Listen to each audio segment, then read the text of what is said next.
محترم ناظرین کرام، بزرگان دین اور میری عزیز ماؤں اور بہنوں بھائیوں، السلام علیکم ورحمۃ اللہ وبرکاتہ۔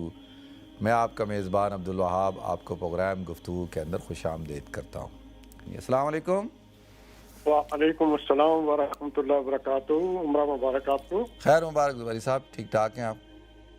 جی الحمدللہ الحمدللہ۔ اچھا، حج کے متعلق جو آپ نے فرمایا ہے، میں نے بھی جب 1988 میں جو پہلا حج کیا تو مجھے پتہ چلا کہ میں نے بہت سارے مناسک، چونکہ کوئی تعلیم نہیں تھی، کسی سے پوچھا نہیں تھا، علماء سے نہیں پوچھا، کسی کے جو آدمی حج کر کے پہلے آئے تھے ان سے بھی نہیں پوچھا، تو بہت سارے مناسک جو ہے رہ گئے تھے۔ دم تو اس وقت نہیں دیا، اس وقت اب یہ پتہ بھی نہیں تھا۔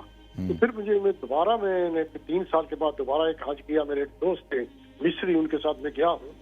تو میں نے ہمیشہ یہ کوشش کی ہے لوگوں کو سمجھانے کی کہ مساجد میں کم از کم 1 مہینہ 2 مہینے پہلے حج سے ایک پروگرام رکھا کریں، ہر روز اگر نہیں ہے تو کم از کم ہفتے میں ایک بار، جہاں کہ ان کو تربیت دی جائے۔ کیونکہ ایک تو یہ کہ حج جو ہے یہ بہت سارے لوگ بار بار اس کا حج نہیں کر سکتے، بہت مہنگا ہو گیا ہے، اور دوسرے یہ ہے کہ فرائض ہے اور مناسک اگر رہ جائیں تو اس کے لیے دم دینا پڑتا ہے۔